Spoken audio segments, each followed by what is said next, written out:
We now have a quorum. We're going to get started with our committee meeting. So at this time, I wanted to call the Full House Transportation Committee to order. We are here today. We're not going to take testimony from the audience. We're going to have testimony from the author and the committee.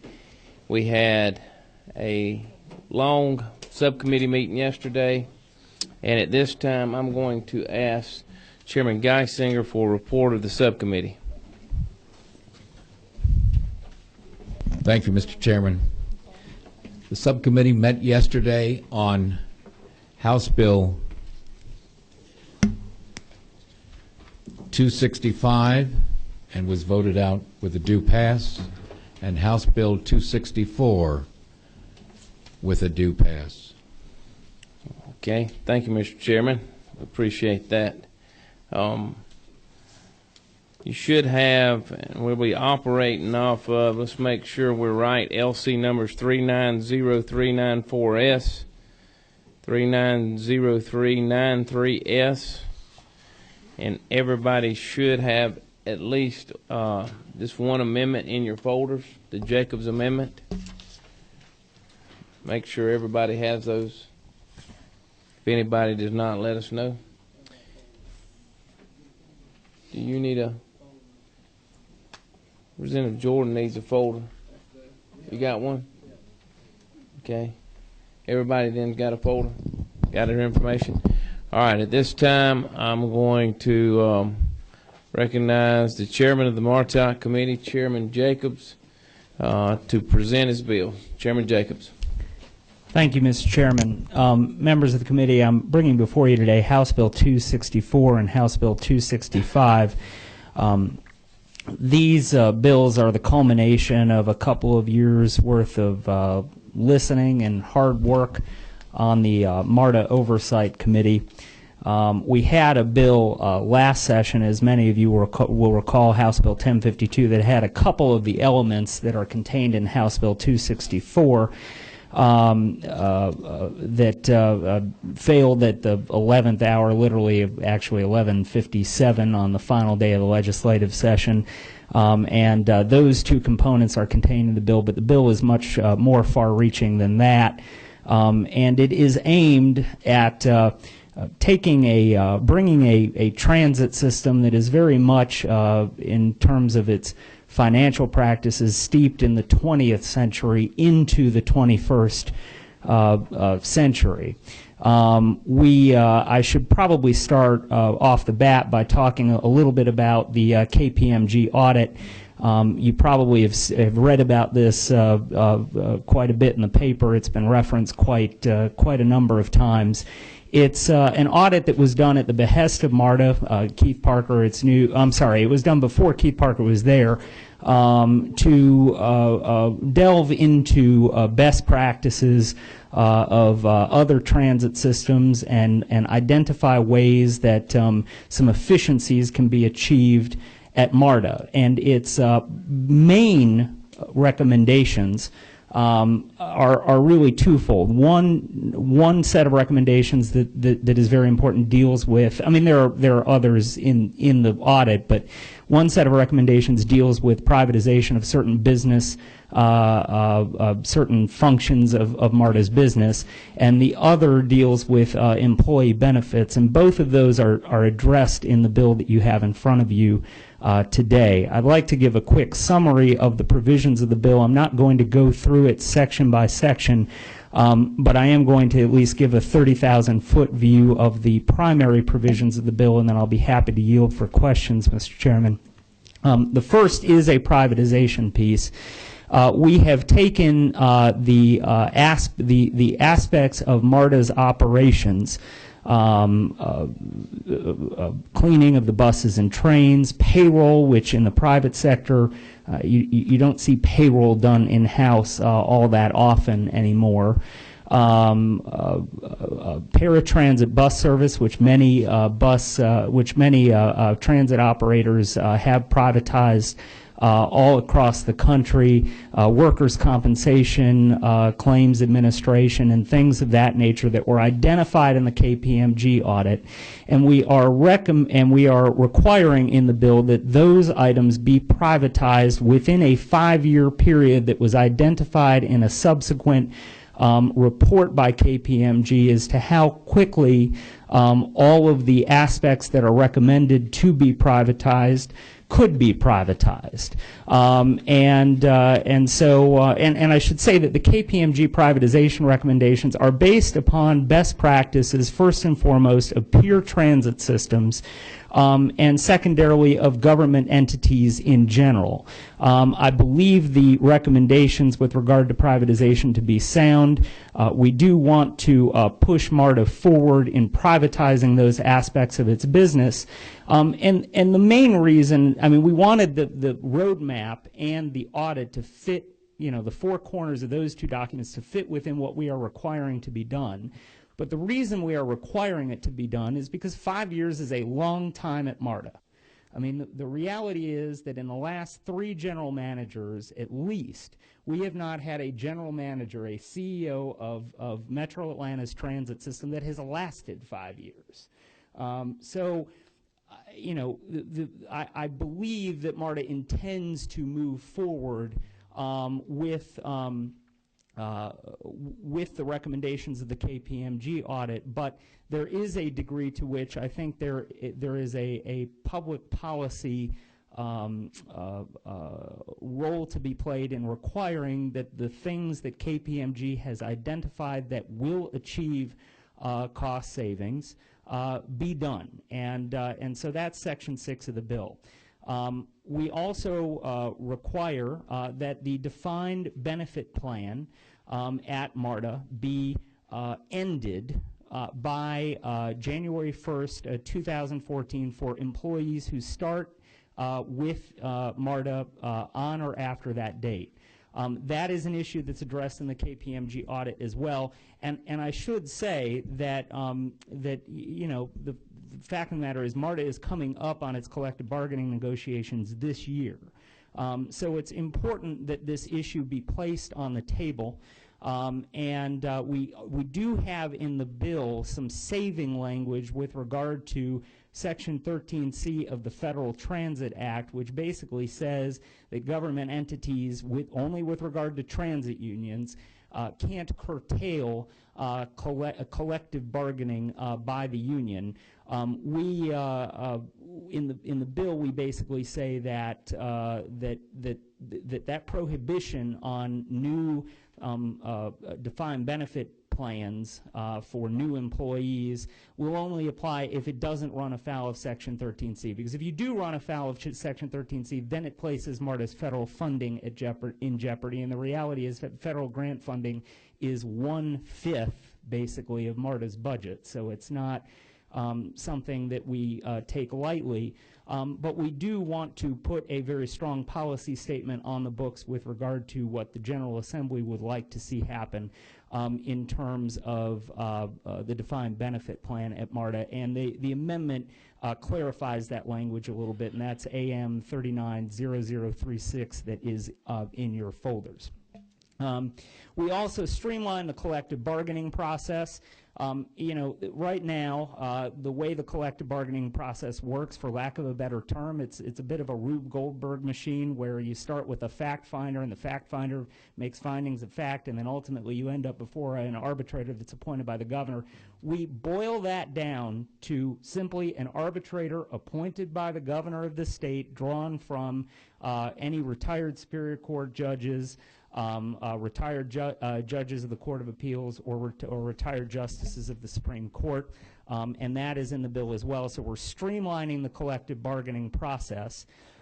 We, in Section 4 of the bill, deal with MARTA's debt service. The state is limited to 10%. In the state constitution, this might be of interest to new members who are here who are not aware of this. In the state constitution, the state is limited to debt service of no more than 10% of revenues. And MARTA is presently running 42 to 43% of prior year's sales tax revenues. I had a meeting with the new general manager at MARTA and asked him to show me what that would look like if we step it down to 40%, to 35%, to 30%, and achieved a comfort level that we could successfully require the debt service to be stepped down to 40% after 3 years and 35% after 6 years, and so that is contained in Section 4 of the bill. And I should also say, I mean, one thing that that's a little bit nerve-wracking about MARTA's debt situation. I mean, first of all, they anticipate increasing the debt service from year to year for at least the next 10 years. It is also a fact that for some of its current capital maintenance, the authority is floating 30-year bonds. So for stuff that is fixed today, my kids are going to end up paying principal and interest on the bonds for just current basic capital maintenance at MARTA, and so we want to rein in the debt service a bit, and that's contained in Section 4 of the bill. With regard to contracting, the KPMG audit recommended an increase in the threshold for where competitive bidding is required, and we do increase that threshold up to $200,000 from, in many places in the MARTA Act right now, $100,000. Now, as a trade-off for that, we often see some questionable expenditures at MARTA that come before my committee. And, the problem is sometimes with those expenditures, there's no accountability for it. The board hasn't really paid attention to the issue, and it's been done at the management level. And so we are requiring, as a trade-off, that all of the expenditures at MARTA that would cause a single vendor to exceed $5,000 in a 12-month period be placed in an appendix, in an addendum to the board agenda for the prior month and for any months prior where they have either not had a board meeting or in the month of the previous board meeting, that those be put on a schedule and that the board be given the opportunity to ask questions and make comments about those expenditure items, and as well that those expenditures be placed on on MARTA's website so that they can be seen by the public within 24 hours prior to each board meeting. So we are, because the KPMG audit recommends those higher thresholds, and they recommend the higher thresholds because, obviously we would like MARTA to be able to acquire, for purposes of things that are needed to repair the system, for example, things on a kind of a pay-as-you-go basis rather than having to acquire large amounts of things all at one time that could become obsolete. And that's why that's recommended in the KPMG audit. We do grant that, but we also require some different financial controls so that the board is looking at each and every expenditure, and quite frankly, so that on MARTOC we have an opportunity to hold someone accountable at the board level for not taking a look at expenditures that we find questionable. Then in sections 1 and 12 of the bill, these are the provisions that you saw last time with regard to the board composition. We are shifting appointments to the mayors in areas that are represented by cities. It does not expand the MARTA board. It keeps the board the same size, but it does shift in areas like North Fulton and South Fulton and DeKalb County some of the appointments so that mayors have an involvement in selecting those board appointments. And we also do have a 3-year lift of the 50-50 split that was agreed to in the last legislative session. We are keeping that commitment in this bill. We're changing up some reporting requirements with regard to the MARTOC report. We receive a report every year that has all of MARTA's expenditures above a certain threshold. It's delivered to the chair and members of the MARTOC committee. This is the fiscal year 2010 report. The problem with the report is that we get a list of expenditures, but they're not tied up to contracts, and they don't show us how those expenditures tie up with other expenditures on the same contract. So we are requiring that they be tied directly to a contract and that we be able to see all of the other expenditures on that contract alongside the specific expenditure that's listed in the MARTOC report, and this will help us do our job a lot better. And then finally, in Section 8 of the bill is a provision dealing with eminent domain. We are shifting, we're not expanding any power of eminent domain here. MARTA does not have the power of eminent domain. They must seek condemnation from a local government entity, but it is spelled out in the MARTA Act that that be Fulton County, DeKalb County, or the City of Atlanta. Well, if I live in Sandy Springs, or I live in Dunwoody, or I live in Brookhaven, or I live in any city, then I expect my local government to be my city government to be making that decision if the property is in my city and it's in my backyard. Not the Fulton County government making a decision on eminent domain for someone that lives in the city of Sandy Springs. So we're changing that. If the property is located in a city, then it's the city that would exercise that power on MARTA's behalf.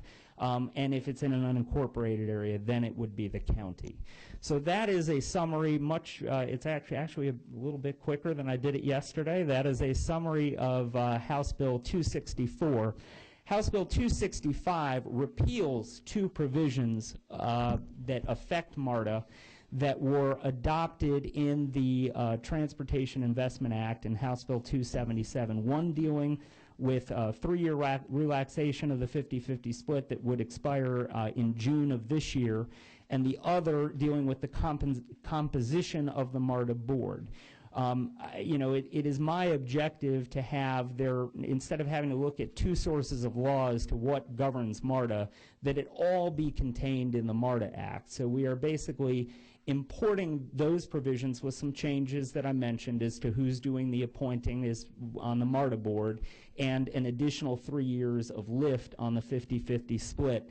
We're importing those provisions back into the MARTA Act, and we're repealing them out of the General Code, and that's what House Bill 265 does. So with that explanation, Mr. Chairman, I'll be happy to yield for any questions. Okay. Representative Al Williams has a question. Thank you, Mr. Chairman. Thank you, Ms. Chairman Jacobs. Just a couple of questions. Let me preface it with this. I've got some questions that you might find a little elementary, but usually it has not been in transportation since I've been on transportation. And a few things I want to get clarified, because admittedly this MARTA is a bit bigger than the Midway Transit System down where I live. So I don't buy so bear with me while we walk through this. And we but I have ridden a lot of systems, believe it or not. New York, San Francisco, Miami, Washington, and Singapore. And I'll be frank with you, I've only seen one that's better than MARTA, and that's Singapore. All the rest of them, I've been happy. And I don't know how many members of this committee, but I try and ride MARTA at least once a week, airport to Georgia State, because I want to know what I'm dealing with when I'm dealing with it. One thing that stuck out for me, and it cries out for an answer. Why not a professional arbitrator? Now, judges I know are good, but Judge Judy might not be the best to arbitrate this. I'm just wondering why a retired judge instead of a professional arbitrator who most likely be very experienced in transportation issues. Can you help me with that? Well, first of all, I trust the governor of this state not to pick Judge Judy. She's pretty popular. She's popular, but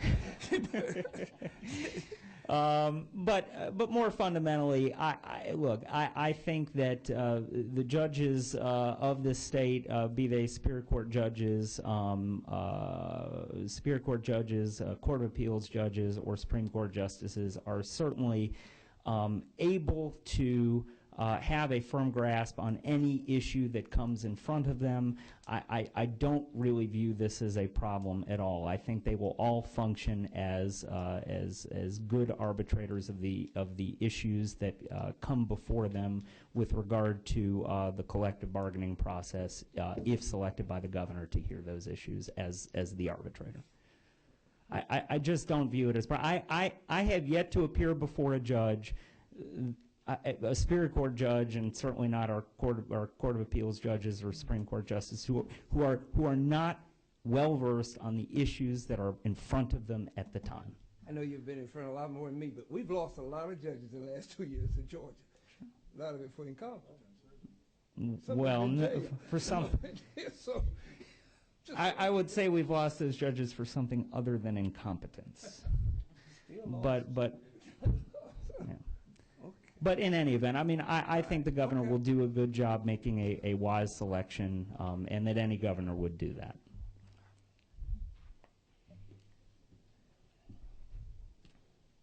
Representative Jordan. Thank you, Mr. Chairman. Mr. Chairman, you mentioned something about federal funding. My question, if this bill is passed as is, how will it affect federal funding, and how much are we speaking in reference of? The answer, first of all, as I mentioned, MARTA's federal funding is about 20% of its revenues, okay, roughly speaking. But the answer is, it is my belief this bill will affect none of MARTA's federal funding because, I mean, first of all, I have found that on any issue that the transit union does not like, 13C is raised as an argument, okay? So I took a look at the issues where it was raised as an argument. And looked at each one individually. And the main two are the pension provision and the privatization piece.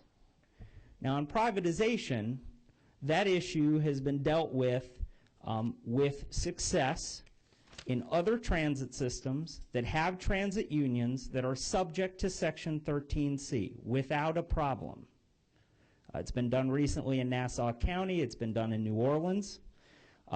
And Nassau County, New York, and I think it can be done here without running afoul of Section 13C. With regard to the pension issue, which is an issue that has come up as well,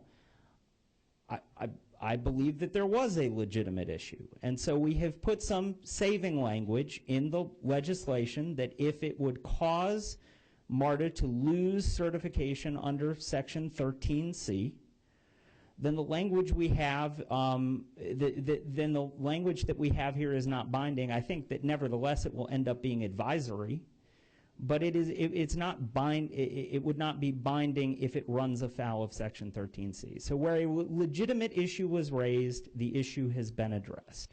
Where I think the issue was a red herring, we have not accommodated the request.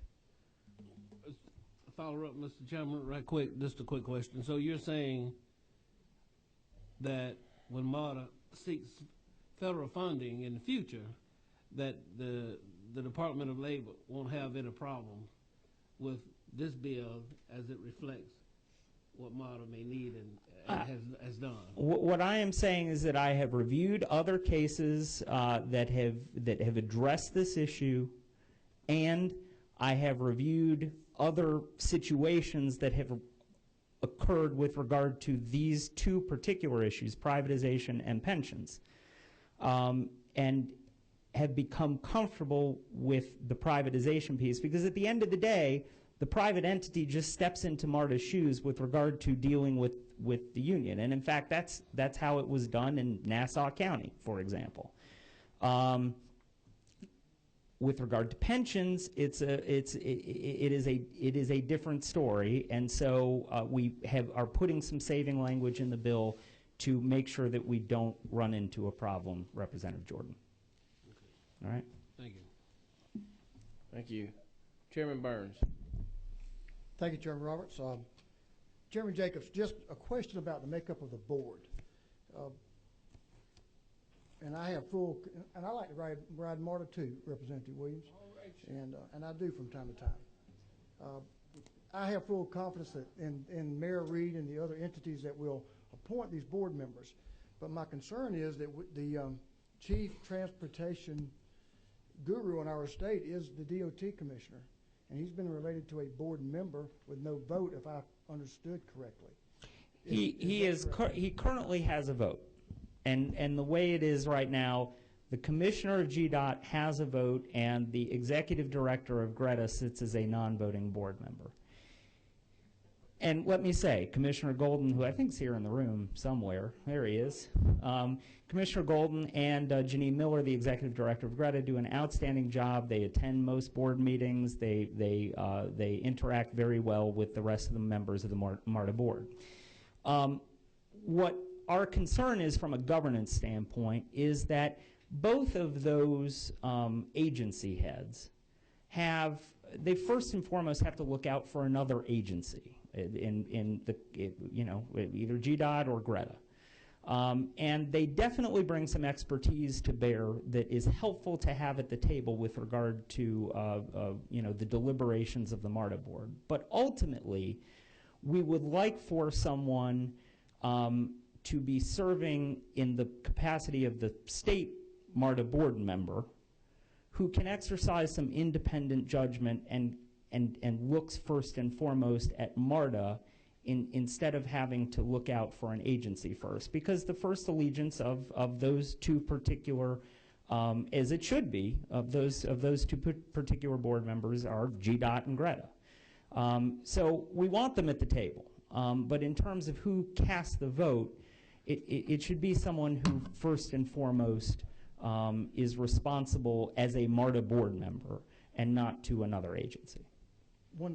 Sure, go ahead. Well, I would agree with you from that perspective, but if I heard you right, and I thought it was actually higher than that, but probably 20% of the funding that comes to MARTA comes from federal transit money, and that's all of our money that goes into federal transit money from motor fuel tax. Right, I agree with that. So it would look that it would be really beneficial to the board to have a voting member that had a larger perspective and more than just and also a larger expertise, that someone who does, I think, endorse mass transit in our state, not just in Metro Atlanta, but around the state, to be a voting member of that board. And I appreciate your answer, but I think that would be important if there's any way that we can, certainly, and I would entrust you because you know which folks would be willing to give up an appointment to allow another additional voting member. But I think it'd be beneficial to make sure we kept the commissioner of DOT as a voting member of the board and not just as an advisory capacity, because he would represent statewide interest, and we're all interested in MARTA. I want to see him succeed. Thank you, sir. Thank you, Mr. Chairman. Representative Waits. Thank you, Mr. Chairman. I had a question for the chairman. There are estimates that we potentially could jeopardize $75 to $80 million in revenue from federal funding. My question would be this: how would the state make up that shortfall in terms of funding? I've addressed the federal funding issue, and I'm not going to address it over and over again in the form of different questions. I mean, I don't believe that the bill's provisions as they're couched now, having addressed the pension issue, jeopardize federal funding based upon how we have seen these things unfold in all across the country, because 13C is not just a Metro Atlanta issue. I mean, we have there's plenty of case law, and there's plenty of other instances of transit systems trying to do things that have been addressed through the prism of 13C. So I don't think that there is I don't think that there is a problem. Mr. Chairman, may I ask another question, please? Absolutely. Final question is, this provision also may well cost MARTA rather than save, and as it will remove the new younger members, would there be a funding issue if we remove the younger members who would be paying into the pension? I don't believe that to be the case, no. I mean, again, when when you, at some point, you have to make a decision with regard to defined benefit plans. You are guaranteeing, you're putting MARTA on the hook for a sum certain for, you know, every new person that you put into the defined benefit plan. And ultimately, when you're only defining MARTA's role in contributing to that person's retirement, long term, I think that has a lower cost. And at some point, you have to make the decision, as many governmental entities up and down the chain, federal, state, local, and across the country have decided to do, to go to a defined contribution plan. So I disagree with that.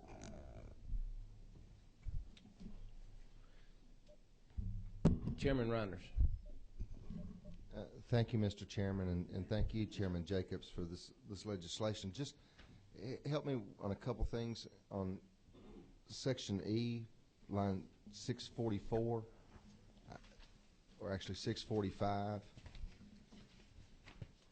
I have zero knowledge in regards to arbitration, but the only conclusion I can draw, and it's probably the wrong conclusion, I apologize in advance for that, but I'm assuming that when you have odd number of years, you file something in Fulton, and an even number of years, you file something in DeKalb, is an admission that there could be a potential bias based on where it's filed.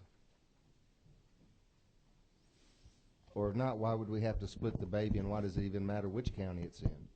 I mean, I can't really speak to that particular provision, Chairman Reinders, because, I mean, it exists in the MARTA Act today, so I can't speak to the intent of that, you know, back in the day. I would say that it probably was just an attempt to split the baby between, you know, where, you know, the case would go sometimes and where it would go other times, as between Fulton and DeKalb. It probably doesn't extend further than that in terms of the intent.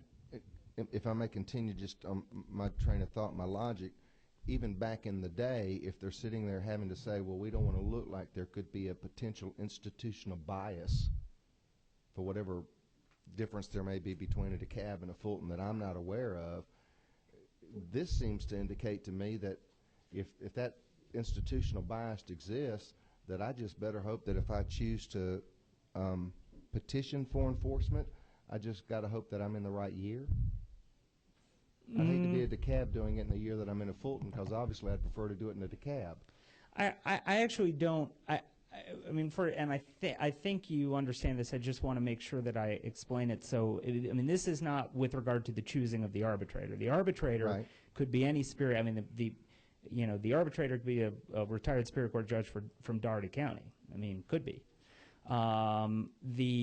This is just with regard to enforcement of the arbitrator's decision. Right. And that. Why would it matter what county where the enforcement comes from? Pardon me? Why would it matter which county you would file your appeal to the enforcement come from? Well, I think ultimately because MARTA has to be compelled to abide by it. And so that probably makes the most sense where MARTA is, you know, where MARTA exists, where it is, which is Fulton and DeKalb. And as well, I don't really think it gets to bias because there are very limited circumstances, which are here on lines 653 to 658, in which the arbitrator's decision can be overturned. So, really, at that point, when when you're seeking to enforce the arbitrator's decision, it's really a matter of whether whether some bias was shown or whether there's it doesn't comport with the law or something of that nature, rather than just substituting the decision of the judge who's hearing it for that of the arbitrator, which is not supposed to happen. Thank you. And in fact, I still don't understand why it matters what odd year it is and why it's in DeKalb or Fulton, but that's for past history. Mr. Chairman, if I may, with one more question. Sure. Thank you. I moved to Section 12, and really on the top of page 21, there seems to be an intent there that no funds newly unrestricted. That's the line 710. no new funds newly unrestricted shall be used for annual cost of living or merit-based or increase in hourly wages, increase in overtime, payment of bonuses. The only thing that seems to be missing there is just an increase in salaries. And I probably missed it. No increase in salaries is in there. Okay. And that's line 712. It's in line 712. Cost of living, merit-based salaries? Yeah, I mean, that's... Is that the same as salaries? Yes. Okay. All right. And and of course, this language was imported directly from the provision of House Bill 277 that we adopted. And it is meant to, in part as a safeguard to what the intent of the 50-50 split is, which is that you don't grow your salaries and benefits and positions to the detriment of being able to pay for the expansive capital needs of the MARTA system. Right. Thank you. Representative Jones. Thank you, Chairman Roberts. Chairman Jacobs, I'm trying to understand, will you help me to understand why we are trying to micromanage MARTA? I don't think we're trying to micromanage MARTA at all. In fact, I intentionally, rather than dictating the terms of privatization, kept the privatization piece very broad and general and made sure that the four corners of the KPMG audit fit within it, but then, aside from taking those business functions that are identified in the KPMG audit to be privatized and taking the 5-year time period that KPMG said that it should be done from the roadmap, aside from those two pieces, didn't try to dictate how it would be accomplished to MARTA. We're simply requiring implementation of the KPMG audit recommendations. So I don't view this as micromanagement at all. I don't. Thank you for your answer. I strongly disagree. Thank you. Fair enough. Thank you, Representative Jones. Let's see. All right, Representative Harrell. Thank you, Mr. Chairman. Chairman Jacobs, I'm just trying to get a little bit of scope, not being as familiar with this as you, and I'm looking on page 12, beginning on line 393, with the requirement for the expenditure of a vendor who receives $5,000 or more in a year in a 12-month period. So that could be, a little over $400 a month. Detailing in greater detail on the monthly report to the board. That's the intent, if I understand this correctly? Yeah, I mean, clearly it's a rolling 12-month period. I mean, it's in any 12-month period. Could you give me just the scope of, what is a normal monthly expenditure for this agency in total? I mean, what type of dollars are on a monthly report? Well, we had a number at some point as to how many it would be annually. I don't want to put you on the spot. I recall it being somewhere in the thousands. 1,400? 14,000, yeah. So, I mean, it'd be, but again, however, I asked for that number. I say that. I asked for that number. And got it from MARTA immediately, which tells me that it is possible to run a report of this nature for the board on a monthly basis. So if I understand right, the number was readily available, so it was just very quickly provided, but at approximately 14,000 different vendors potentially meet that requirement. Expenditures. Or expenditures meet that requirement, and so we believe that in the current system, because you got that information so quickly, it's a matter of a couple of keystrokes and a printout of a ledger of some sort that gives the board this detailed information. That's right. I mean, this level of oversight needs to be done, in my opinion. Okay. I mean, it is the role of the MARTA board. Okay. Representative Gardner. Thank you very much, Mr. Chairman, and I appreciate that on this committee there is a consensus about the importance, the economic importance of MARTA to the economic development of our region, and that it has been in existence for 35 years, paid for by the taxpayers of the counties of Fulton, DeKalb, and the city of Atlanta. And I am looking at the amendment, Representative Jacobs, and appreciate that you have moved towards seeing this somewhat as an advisory capacity. Everybody does have the amendment, don't? If anybody doesn't, Yes. let us know. Yeah, we just got it when we walked in. That's what I'm talking about. Just make sure everybody. Yeah, has no. it. Because one of the primary issues that I have with this bill, I think I mentioned yesterday, were what seemed to me a forced privatization. I mean, it is really a mandate, the state mandating to MARTA's management how they're going to do business, and that they must privatize functions that have been determined by KPMG to be appropriate. Now, I am not questioning whether that's accurate. I suspect what the KPMG report recommended are the best practices in the industry at this point in time. What I still struggle with is the state mandating management of the board of MARTA and the management that they hire, what they're going to do to implement that, what I think is a really important report for MARTA. The MARTA board did request the performance audit. Is that true?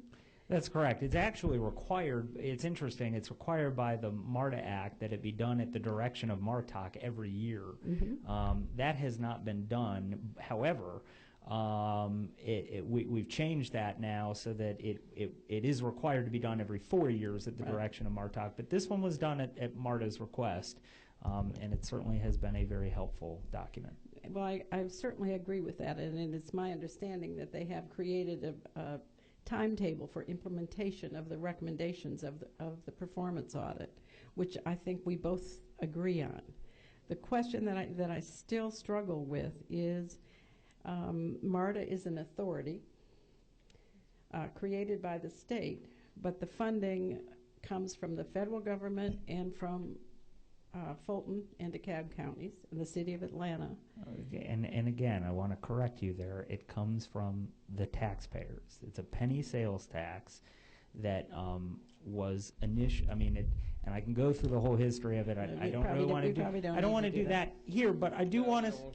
No, I'm not going to do that then. Yes, sir, Mr. Chairman. But I do want to say, I mean, at the time that the MARTA penny was enacted, all right, we had Congressman Levitas, Kevin Levitas' father, come and testify. He was around at the time that MARTA was enacted. At the time the MARTA penny was enacted, it was viewed as a big give by the state government to be giving up its taxing mechanism, a sales tax, for a local purpose. We didn't have all these education SPLOS and transportation SPLOS that exists today, and it was only after that point that those things came around. And so it has shifted the thinking about the MARTA penny. But MARTA is fundamentally a creature of the state. It is a state-authorized authority that is levying a penny sales tax in a localized area that was given up by the state at the time, that is run through the Department of Revenue. And so philosophically, we have a difference of opinion on that. And I respect that. I respect that we may disagree on that. Mandating privatization, it creates a problem for me because I'm not sure what happens if they can't find the appropriate vendor, et cetera. We've talked about that ad nauseum yesterday, so I'll try not to do it again.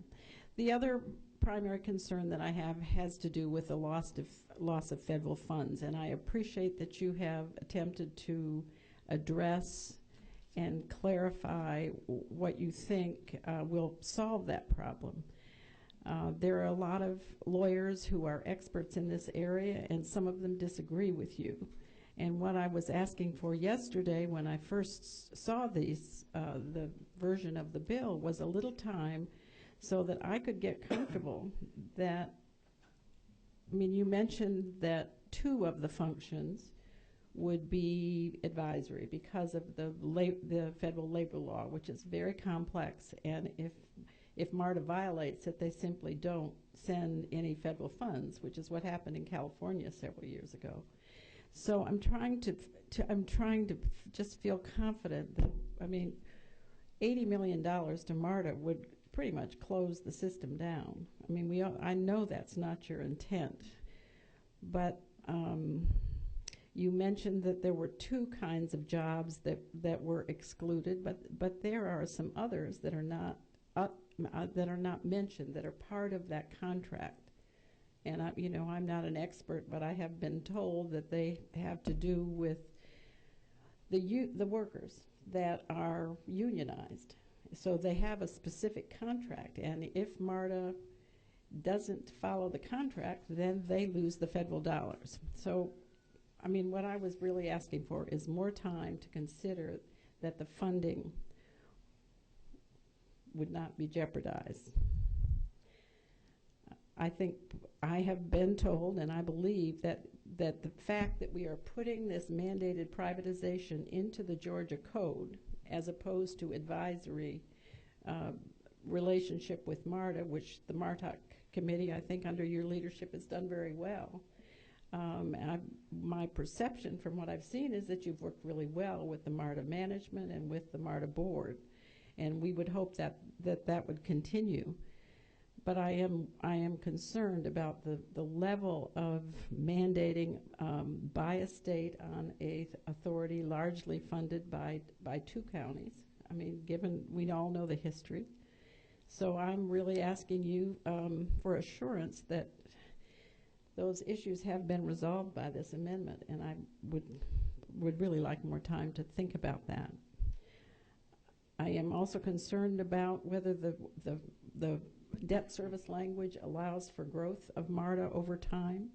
I mean, if we compare other transit systems or the Georgia Department of Transportation, is their debt service significantly larger than GDOT or other transit systems? Do you know? Probably in the KPMG report. I don't know the answer to that question. No, it wasn't an issue that was addressed by KPMG. It's an issue that has been addressed in the Oversight Committee. Good. And again, I don't. If you look, I mean, the projected debt service increases from year to year as far as the eye can see in whole dollars, and it is predicated upon a supposition, projections. I don't want to say it's taken out of thin air, but it's predicated on projections that say the sales tax is going to increase, Right. each and every year. Well, that's not guaranteed. It hasn't been guaranteed recently, but we need to get MARTA to a more sustainable debt situation. Even MARTA will acknowledge that its debt situation is unsustainable at this point. And I agree with you. I just don't know why we as a state legislature want to tie their hands for future growth. It doesn't seem an appropriate role for a legislative body. I should also just say, I mean, my intent is not to turn the pension language into advisory language. It is, in a best case scenario, it is mandatory. But if it runs afoul of Section 13C, then it ends up being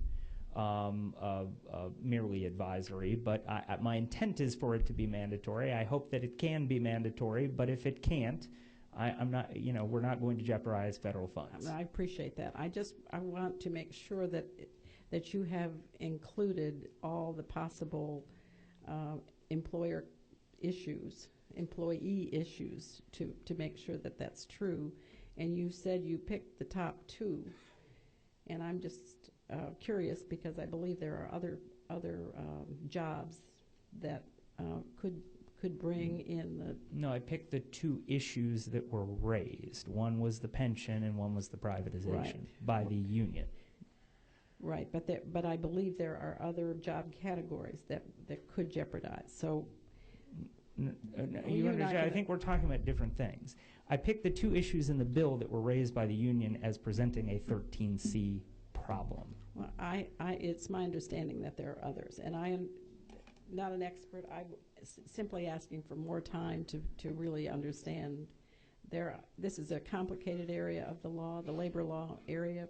I have a number of experts in my district who have contacted me and are concerned that we haven't adequately addressed what will ensure that we don't run into trouble with the feds. So that's my request. It's not a new request, and I appreciate your working with me over time, because I believe our goal is the same. We may be a little rough getting there. But. Okay. 2 more questions. Representative Williams. Yes, sir. Very quickly. Thank you, Mr. Chairman. Chairman, I've been listening very closely, and I just wanted to make a couple of observations. Even though I went on the committee, I was working for Lieutenant Governor Zell Miller in 1975. We had a real big fight over MARTA. It was a baby then, about 8 years old, maybe. And the fact of the matter is that the 1 cent that went to MARTA because of the vision of Tom Murphy, who knew that this region could not grow without rapid transit. It had almost zero support in the state. It was an aside. And people of DeKalb and Fulton have kept it going. Thank God for Tom Murphy. But let me say this. That my problem is, while it is federal tax money, I've seen in the budget about $8 million for Gerda. But we've put nothing in for MARTA. We don't have any skin in this game, but we're doing all the skinning. I don't understand that. That's where I get a little twisted. And we got a French company supplying all this stuff for Gerda. Now I'm just saying, how do we justify no skin in the game, but we're calling all the shots? I mean, first of all, at least through fiscal year 2010, the state, through grant funding that ran through GDOT, contributed $2 million to MARTA. It's not a lot, but it's not nothing. And in fact, it is more in those years than the Fulton County government, DeKalb County government, and City of Atlanta's government combined contributed to MARTA, because they contribute nothing. Again, it comes down to a philosophical point, but it's the taxpayers that contribute in Fulton and DeKalb. I represent those taxpayers, Representative Williams. I mean, and so do others who are here on this committee as well. So there's that point. And then, again, I reiterate, for better or for worse, MARTA is a creature of the state. It is a state authority. The MARTA Act, is if it needs to be changed, that's done here, and that's what we have in front of us today. All right, last question, Representative Waits. Thank you, Mr. Chairman. I appreciate the fact that we have a responsibility to protect taxpayer dollars. And I just want to be clear, as a new person, is it your understanding that your amendment does in fact protect the rights of collective bargaining rights, as well as the protection of transit workers' employee wages, pension benefits, in terms of your amendment, meaning we're not in conflict with the Federal Transit Act? Is that your understanding with the amendment? What the amendment says is that if MARTA can't get certification from the Department of Labor, because the provision violates 13C, then the provision melts away. It doesn't. It is no longer applicable. Mr. Chairman, one more question. And so what is it that we have with respect to that to protect that provision to ensure that that does in fact happen? Well, I don't. For I'm example, not sure I understand the question. Well, for example, let's say we find that we are in conflict with the Federal Transit Act. What happens at that point when we find that we are in conflict? Then the provision is, the provision does not have the effect of law at that point. No, boy. Okay. All right. An hour and 5 minutes into it. Maybe we've debated it pretty well at this point. We had a good long subcommittee meeting yesterday, and debated it quite a bit there. So at this point, I'll recognize Chairman Geisinger. Mr. Chairman, at the proper time, I'd like to make a motion. That would be this time. Mr. Chairman, I move that,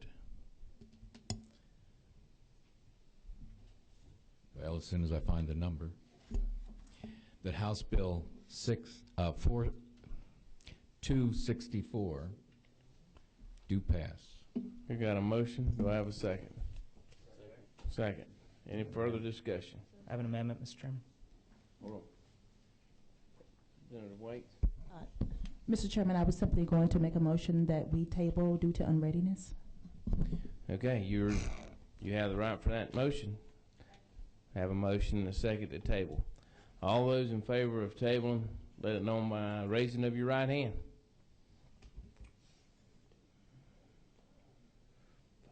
All those opposed? Motion fails. Okay, so we're back in. We have a motion and we have a second. Further discussion, we have an amendment. Representative, let's see. Jacobs, the amendment number is 390036. Right, and this simply clarifies the Section 13C language that's been referenced multiple times in the hearing. I would move the amendment AM 390036. All right, I have a motion on the amendment. I have a second? Second. I have a second. Any further discussion on the amendment? All those in favor of adopting an amendment, let it know by saying aye. Aye. All those opposed? No. Amendment's adopted. Now to the LC number 39034S as substitute as amended. Do I hear a motion on it? I have a motion. Do I have a second? Second. All those in favor, let it know by saying aye. Aye. All those opposed? No. Passes. 265. That's right. Okay. All right, now let's move on to LC number 3903S, substitute HB 265. Do I hear a motion? So moved. Have a motion, second? Have a second. Any further discussion? Chair hearing none. All those in favor, say aye. Aye. All those opposed? Motion carries. HB 265 and 264 substitutes. We'll move on to the Rules Committee. Now, one thing before I go, I want to thank everybody. I mean, this has been, I know, a pretty contentious issue, and I want to thank everybody for the discussion and the dialogue, and hopefully we can continue to move on because we do all understand the importance of MARTA. And but I also want to say this. I want to say Happy Valentine's Day to my wife who's here today.